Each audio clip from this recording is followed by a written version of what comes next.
Good morning everyone. Mining ज्ञान में एक बार फिर से आप सभी का स्वागत है। तो आज हम देखने जा रहे हैं डीजीएमएस सर्कुलर के लेक्चर्स जो है तो चालू हो गए हैं, जिसमें कि हम डीजीएमएस के जितने भी सर्कुलर्स हैं उन सभी के बारे में जो है तो एक एक करके देखेंगे, ठीक है। और धीरे धीरे पूरे के पूरे सर्कुलर्स हम कवर अप करेंगे। तो स्टार्ट करते हैं। पहला पहला वाला लेक्चर मैंने सरदारी वालों कोर्स में नहीं लिया था, तो वो मैं उसका रिकॉर्डेड वीडियो अपलोड कर दूंगा, तो आप वहां से देख सकते हैं। और आज लेक्चर नंबर 2 है, ठीक है। तो इसमें हम जो है तो 12th नेशनल सेफ्टी कॉन्फ्रेंस के बारे में जो हमारे टॉपिक्स हैं हम कवर करें। तो आज के इस वीडियो में हम कवर करने वाले हैं 12th national safety conference, protection against lightning and precautions against blast of SME और एसएमएस।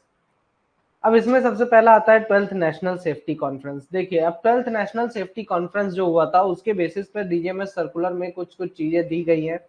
कि आखिर आप वर्किंग कैसे करेंगे अपने माइंड्स में। तो इसमें जो सबसे पहला वो पॉइंट ये बोलता है कि भाई आपका जो कोल माइंस है, ठीक है, तो कोल माइंस में आप इस प्रकार का एक पोर्टेबल इंस्ट्रूमेंट का डेवलपमेंट करिए। जो रिसर्च एंड डेवलपमेंट ऑर्गेनाइजेशंस है उनके द्वारा एक ऐसा पोर्टेबल इंस्ट्रूमेंट जो है तो बनाया जाना चाहिए, जो कि रूफ में, कोल माइंस के रूफ में जो स्लिप्स हैं, ठीक है,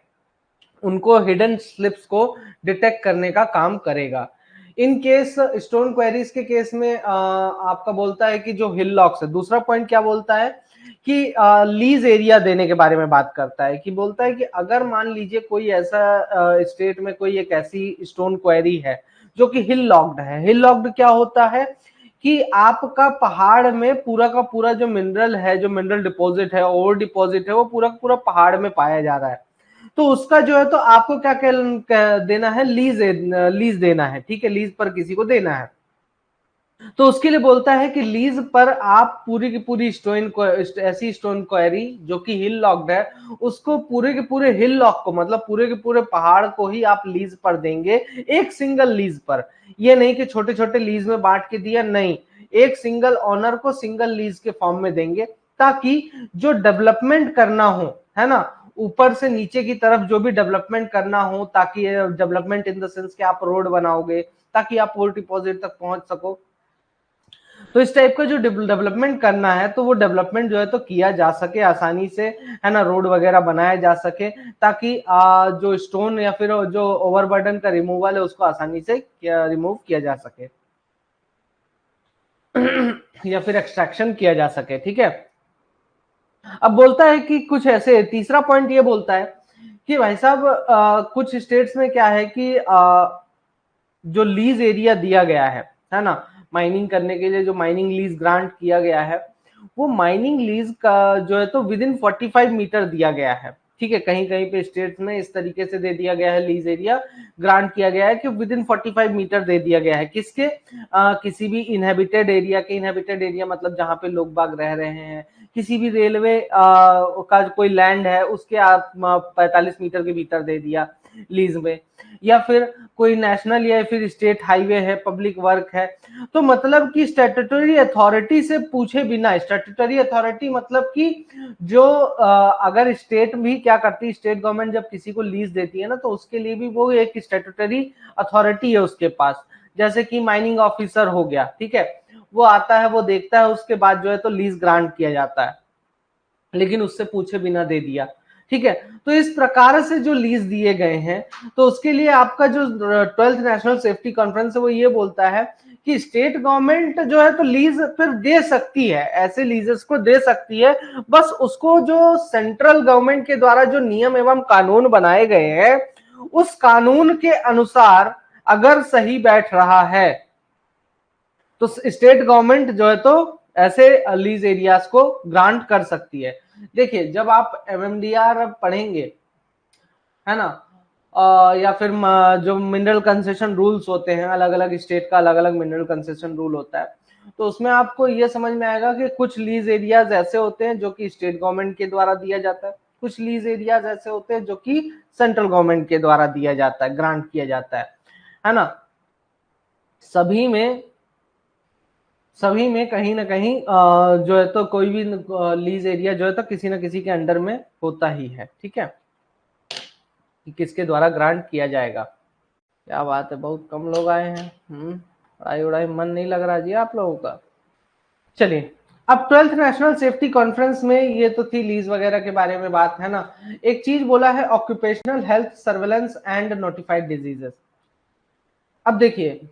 आपका यहाँ पे 12th नेशनल सेफ्टी कॉन्फ्रेंस में हेल्थ के से रिलेटेड, ऑक्यूपेशनल हेल्थ से रिलेटेड बात कही गई है। तो जिसमें कि आपका सबसे पहला पॉइंट इसमें ये उठाया गया कि भाई जितनी भी लेटेस्ट मशीनें आजकल मार्केट में आ रही हैं ताकि माइनिंग ऑपरेशन किया जा सके अच्छे से, ठीक है, तो इंडियन स्टैंडर्ड्स के अनुसार वो सारी की सारी मशीनें जो है तो उनका एक एर्गोनॉमिकल असेसमेंट होना चाहिए। एर्गोनॉमिकल असेसमेंट में जो कि क्या इंक्लूड होता है कि भाई आपका ये असेसमेंट करना है कि उसका वर्किंग का प्रोसेस कैसा है, ठीक है। दूसरा, आपको यह असेसमेंट करना है कि भाई वर्किंग के क्या क्या एड्स होंगे, क्या क्या टूल्स वगैरह यूज हो रहे हैं या फिर, है ना। तो और तीसरा आपका ये बोलता है कि इसका भी आपको असेसमेंट करना है, मतलब कि इवेल्युएट करना है बेसिकली, वहां पे जाके पता करना है कि भाई हमारा सही तरीके से जो मशीन हम इंट्रोड्यूस कर रहे हैं उस वो सही तरीके से यूज करने लायक है कि नहीं, उसके कारण किसी प्रकार का वर्कर्स के ऊपर हेल्थ का इश्यू तो नहीं आ सकता है। कि ये भी असेसमेंट जैसे तीसरे पॉइंट में कर रहा है कि वर्किंग पोस्चर क्या होता है। जैसे कि जो ऑपरेटर की सीट होती है वो इस तरीके से डिजाइन होती है कि भाई लॉन्ग आवर्स तक वर्कर काम भी करे और उसके पीठ में, पैर में कहीं दर्द ना हो, बॉडी में कहीं पर पेन नहीं होना चाहिए, या फिर बॉडी का कोई पार्ट काम करने के कारण, उस सीट पे बैठने के कारण डैमेज ना होने पाए, है ना। अब आप भी नोटिस करते होंगे ये चीज कि भाई एक ऑटो की सीट में बैठने पर ज्यादा कंफर्टेबल महसूस होता है, या कि फिर एक बोलेरो या स्कॉर्पियो जैसी अच्छी अच्छी गाड़ियां, या उससे भी अच्छी हाई क्वालिटी की गाड़ियों में बैठने पर ज्यादा अच्छा फील आता है ना। कंफर्ट किस में रहता है, तो बेसिकली कंफर्ट वगैरह देखा जाता है कि सही तरीके से काम किया जा सकता है कि नहीं इसमें वर्कर्स के द्वारा। अगला जो हेल्थ और हेल्थ से रिलेटेड बात बोलता है कॉन्फ्रेंस में कि कुछ कुछ छोटी छोटी जो माइंस होती हैं जहां पर पीएमई की फैसिलिटीज नहीं अवेलेबल है, ठीक है, तो वहां पर बोलता है कि मेडिकल एग्जामिनेशन जो है तो किसी एजेंसी के द्वारा, कॉम्पिटेंट एजेंसी के द्वारा किया जाना चाहिए। बोलता है कि ये जो छोटी छोटी माइंस है ना, ये अपना एक ग्रुप बना ले और एक मेडिकल एजेंसी को अपॉइंट कर ले कि एक पर्टिकुलर एरिया में एक मेडिकल एजेंसी को बोल दें कि भाई एक काम करिए, आप आके हमारे वर्कर्स का पीएमई वगैरह कर दिया करिए, हम अपने वर्कर्स को भेज दिया करेंगे आपके हॉस्पिटल में, तो आप पीएमई वगैरह कर दिया करिए उसका, ठीक है। तो इस तरीके से व्यवस्थाएं बनाई जानी चाहिए। अगला पॉइंट बोलता है कि माइंस में वर्कर्स को सेफ्टी के लिए या फिर वर्कर्स के हेल्थ को बचाने के लिए बोलता है कि जितना ज्यादा हो सके आप मैकेनाइजेशन करिए, ताकि अपनी माइंस का, ताकि मैनुअल लोडिंग जो वर्कर्स के द्वारा लोडिंग किया जाता है उसको अवॉइड किया जा सके। अगला बोलता है कि जो ग्रीन रूफ है या फिर कोई ऐसे हजार्डस एरिया है, ठीक है, तो वहां पर आप इस तरीके का मल्टी स्किल्ड प्रॉपर्टी डेवलप करिए वर्कर्स के अंदर, ताकि वहां पर ऐसी जगहों पर किसी मशीन की मदद से जो है तो आप एक्सट्रैक्शन कर सकें, या किसी मशीन की मदद से आप जो है तो कोई पोर्टेबल इंस्ट्रूमेंट आपके पास है उसकी मदद से आप जाके वहां पर चेक कर ले रहे हैं कि भाई ये एरिया जो है तो सेफ है कि नहीं है, तब जाके आप वर्कर्स को वहां पर डिप्लॉय करेंगे, ठीक है। तो एम्प्लॉयमेंट को अफेक्ट किए बिना ही आप हजार्डस एरिया में जो है तो जाकर जो भी काम करना है वो काम करें। इस प्रकार का आपको मल्टी स्किल डेवलप करना पड़ेगा। अब बात करता है स्मॉल स्केल माइनिंग की, जिसमें कि जो स्टेट गवर्नमेंट है उसको लीज ग्रांट करना है, ठीक है। तो जब भी स्टेट गवर्नमेंट किसी लीज को ग्रांट करती है तो उसका एक यूनिक आइडेंटिफिकेशन नंबर होना चाहिए, ठीक है। स्टेट गवर्नमेंट जो है तो एक यूनिक आइडेंटिफिकेशन नंबर प्रोवाइड कराएगी किसी भी लीज एरिया के लिए, ठीक है, जो कि एक कॉमन रेफरेंस होगा सभी के लिए, सेंट्रल गवर्नमेंट के लिए भी और स्टेट अथॉरिटी के लिए भी, ताकि वहां पर बैठे बैठे वो देख सके। मान लीजिए किसी माइंस का देखना है तो उनको अगर आइडेंटिफिकेशन नंबर पता है तो तुरंत ही वो आइडेंटिफिकेशन नंबर टाइप किया और देख लिया कि उस माइंस में कैसा क्या काम चल रहा है, उसकी क्या डिटेल्स है, उसका क्या प्रोडक्शन है, कितने वर्कर्स काम कर रहे हैं, ये सारी लोकेशन वगैरह सब कुछ पता चल जाएगा, ठीक है। अब जो लीज एरिया का डिटेल्स है, ठीक है, वो हमेशा एक बोर्ड पर डिस्प्ले होना चाहिए, ठीक है, जिसमें कि लिखा क्या क्या लीज एरिया की कौन कौन सी डिटेल्स होनी चाहिए। सबसे पहला तो उस लीज एरिया का मालिक कौन है, दूसरा उसका पोस्टल एड्रेस, तीसरा उसका लीज नंबर, ठीक है, उस लीज एरिया का लीज नंबर क्या है, कितने समय के लिए वो लीज है, और उसका यूनिक आइडेंटिफिकेशन नंबर जो है तो होना चाहिए। तो ये चीज हमेशा नोटिस बोर्ड वगैरह पे डिस्प्ले होना चाहिए। अगला है surface and underground transportation machinery. अच्छा, अब बोलता है कि जो सरफेस पे या फिर अंडरग्राउंड में जो आप मशीनरी का इस्तेमाल करते हैं ट्रांसपोर्टेशन के लिए, तो उनमें सेफ्टी फीचर्स होने चाहिए, जैसे कि जीपीएस, जीएसएम, ठीक है, GPS GSM based navigation system होना चाहिए, ताकि लार्ज माइंस में किसी भी डंपर को या फिर किसी भी हाईवा को क्या किया जा सके, लोकेट किया जा सके, नेविगेट किया जा सके। दूसरा बोलता है कि वर्कर्स के अंदर एक स्किल डेवलपमेंट होना चाहिए, ट्रेनिंग प्रोवाइड कराइए उनको, ठीक है। अब स्किल डेवलपमेंट प्रोग्राम में बोलता है कि ऑपरेटर्स को आप ट्रेनिंग दीजिए, ठीक है, या फिर उससे रिलेटेड जितने भी स्टाफ हैं उन सभी को आप एक आर्ट टेक्निक जो है तो प्रोवाइड कराइए, मतलब कि सिमुलेशन की मदद से उनको ट्रेनिंग वगैरह प्रोवाइड कराइए। या फिर 3D वर्चुअल रियलिटी सिस्टम का भी इस्तेमाल कर सकते हैं, जैसे कि आजकल देखा होगा आपने, सिमुलेशन मतलब क्या हो जाता है कि आप जो मोबाइल में गेम वगैरह खेलते हैं, है ना, कि बस कैसे चलानी है, कार कैसे ड्राइव करनी है। तो पहले के समय में जो अपन गेम खेलते थे कि बस ऐसे ड्राइव करनी है, ऐसे कार चलानी है, तो उस टाइप का सिमुलेशन जो है तो प्रोवाइड कराना है, ताकि वर्कर्स अपने से बैठ के जो है तो प्रैक्टिस कर सके। कुछ भी ओरिजिनल नहीं होता, सब कुछ जो है तो वर्चुअल बेस्ड होता है, मतलब कि रियल नहीं होता है, ठीक है। एप्पल वी आर, हाँ ना, एप्पल वी आर में ये फीचर आ गए हैं। अगला है प्रोटेक्शन अगेंस्ट फैटिक। अब बोलता है कि जो भी वर्कर्स 8 घंटे से अधिक काम करते हैं तो उनको जो है तो एक रेस्ट इंटरवल प्रोवाइड कराना है आधे घंटे का, ठीक है, मतलब कि हर 4 घंटे में, मतलब कि लगातार 8 घंटे कोई भी वर्कर अब काम नहीं करेगा, उसको 4 घंटे काम करवाना है, ठीक है। उसके बाद 4 घंटे लगातार काम करने के बाद वो आधे घंटे रेस्ट करेगा और फिर 4 घंटे लगातार काम करेगा। तो इस प्रकार से जो है तो टोटल 8 घंटे वो काम करेगा, ठीक है। तो वो जो आधा घंटे का रेस्ट मिल रहा है ना, वो भी उसी 8 घंटे में इंक्लूडेड रहेगा, तो मतलब कि 3.5 घंटे जो है तो रेस्ट के बाद काम करता है वर्कर। तो ये चीज बोल रहा है, जिसके लिए इन्होंने बोला है कि आपका जो है तो बायोमेट्रिक सिस्टम आप इसके लिए चेक इन चेकआउट के लिए यूज कर सकते हैं, अटेंडेंस वगैरह लेने के लिए, ठीक है। एक सुटेबल सॉफ्टवेयर में आप बायोमेट्रिक सिस्टम अपना अरेंज कर लीजिए। अब जो ट्रांसपोर्टेशन मशीनरी है अंडरग्राउंड की, तो वो इसमें क्या बोलता है कि जितने भी स्टीम वाइंडर्स हैं उनको इलेक्ट्रिक वाइंडर से रिप्लेस किया जाए अगले 5 साल में, ठीक है। अगले 5 साल के भीतर भीतर जो है तो जितने भी स्टीम वाइंडर्स हैं उनको इलेक्ट्रिक वाइंडर से रिप्लेस किया जाए। या फिर दूसरा चीज बोलता है कि एक अल्टरनेट एक्सेस प्रोवाइड किया जाए माइंस में। अब वो एक्सेस चाहे आप इंक्लाइन से प्रोवाइड कराएं चाहे शाफ्ट से प्रोवाइड कराएं, इसी समय के भीतर, मतलब अगले 5 साल के भीतर भीतर अल्टरनेट आप क्या प्रोवाइड कराएं, एक्सेस माइंस में जाने का रास्ता प्रोवाइड कराएं, कोई दूसरा रास्ता प्रोवाइड कराएं, ये भी आपकी जिम्मेदारी बनती है। सेफ्टी फीचर्स वाइंडिंग की बात करता है, तो बोलता है कि जितने भी वाइंडिंग इंस्टॉलेशंस हैं जिन्होंने 20 साल कंप्लीट कर लिया है, जितने भी वाइंडिंग इंस्टॉलेशंस ऐसे हैं जिनके 20 साल कंप्लीट हो गए हैं, तो उनके लिए एक कमेटी बनाई जाएगी, जो कि क्या एक एक्सपर्ट्स की कमेटी होगी, जो कि वहां पर जाके उसके जितने भी सेफ्टी फीचर्स हैं वाइंडिंग के इंजन के, वो सारे के सारे सेफ्टी फीचर्स का क्या करेंगे, सर डिटेल्ड सर्वे कंडक्ट करेंगे, ठीक है। ऐसे वाइंडिंग इंजन जिनका वाइंडिंग सिस्टम जिनका 20 साल कंप्लीट हो चुका है। मशीनरी, अब देखिए मशीनरी के बारे में ये बोलता है कि कोई भी मशीनरी जो है जो माइंस में यूज होती है, तो जैसे कि अब मेरी शिफ्ट स्टार्ट हो रही है, मैं माइंस में गया, मुझे मेरे अंडर में कुछ कुछ मशीनें हैं, है ना, वो सारी की सारी मशीनरी का मैं इस्तेमाल करूंगा अपना का 8 घंटे की शिफ्ट के दौरान, ठीक है। तो उसमें ये बोलता है कि जो मशीनरी आपको अवेलेबल होगी आपके शिफ्ट में, ठीक है, और आप उसका इस्तेमाल करने जा रहे हैं, तो उसमें बोलता है कि उसकी जो मशीन की डिटेल्स है,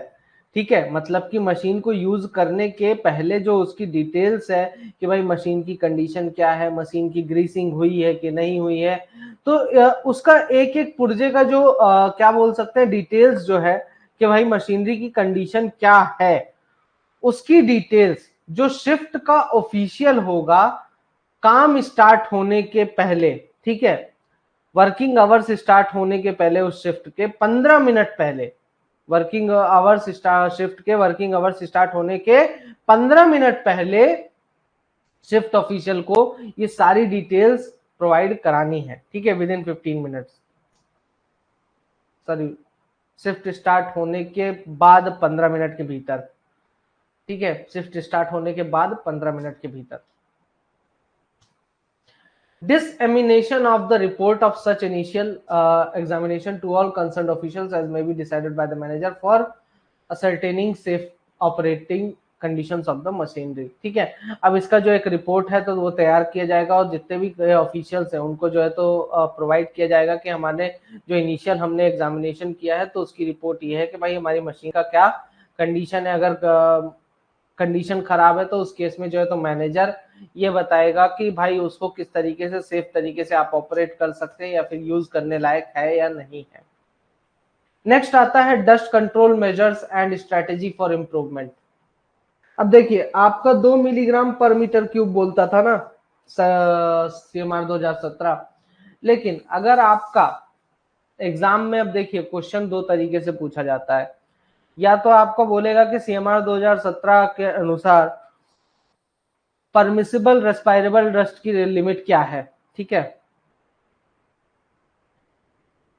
परमिसिबल लिमिट क्या है रेस्पायरेबल डस्ट की, तो उसके अनुसार 2 मिलीग्राम पर मीटर क्यूब है। अगर आपसे एग्जाम में क्वेश्चन पूछ लेता है कि DGMS सर्कुलर के अनुसार परमिसिबल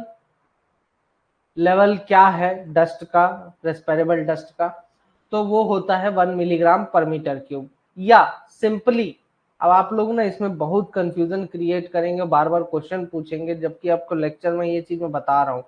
या सिंपली आपसे पूछ लेता है कि रेस्पायरेबल डस्ट का परमिसिबल लिमिट क्या है, मतलब उसने ये नहीं लिखा कि CMR 2017 के अनुसार या फिर आपका DGMS सर्कुलर के अनुसार, उसने बस सिंपली इतना पूछ लिया कि बताइए भाई रेस्पायरेबल डस्ट का परमिसिबल लिमिट क्या है, तो उस केस में CMR 2017 में जो दिया है, ठीक है, 2 मिलीग्राम पर मीटर क्यूब, वो वैलिड होगा, वही करेक्ट आंसर होगा। क्योंकि देखिए सर्कुलर कानून नहीं है, ठीक है, सर्कुलर कानून नहीं है किसी भी प्रकार का, लेकिन जो रेगुलेशन है, रूल्स है, एक्ट है, ये है कानून, ठीक है। तो हमेशा कानून अलग होता है और सर्कुलर तो जस्ट एक ऐसा है कि भाई आपका किसी भी माइंस में एक्सीडेंट हुआ तो उसके बेसिस पे हम और ज्यादा सेफ्टी को प्रमोट करने के हिसाब से और आजकल की टेक्नोलॉजी के हिसाब से हम उसमें बदलाव करते रहते हैं। एक ऑर्डर टाइप से होता है सर्कुलर कि भाई एक ऑर्डर पास कर दिया, अब आप इसके हिसाब से काम करने की कोशिश करेंगे टू इम्प्रूव द सेफ्टी, ठीक है, लेकिन वो कानून नहीं है, ये बात ध्यान में रखिएगा। नेक्स्ट है, दूसरा बोलता है कि सिलिकोसिस का अर्ली डिटेक्शन करने के लिए, मतलब स्टोन क्वेरीज में जो माइनर्स होते हैं उनको कहीं ना कहीं सिलिकोसिस नाम की बीमारी हो जाती है, तो उसका अर्ली डिटेक्शन करने के लिए बोलता है कि मेडिकल एग्जामिनेशन कंडक्ट किया जाना चाहिए साल में एक बार, ठीक है, जिसमें कि आपका चेस्ट का रेडियोग्राफी किया जाएगा और ये किया जाता है साल में, सॉरी 2 साल में एक बार, ठीक है। आपका मेडिकल एग्जामिनेशन हर साल होगा और वहीं पर चेस्ट रेडियोग्राफी जो है तो 2 साल में एक बार होगा। जितने भी कंपनीज हैं, ठीक है, उनके पास क्या होना चाहिए, कम से कम एक क्वालिफाइड डॉक्टर होना चाहिए, ठीक है, जिसके पास OH का एक्सपीरियंस, OH में क्वालिफाइड हो एंड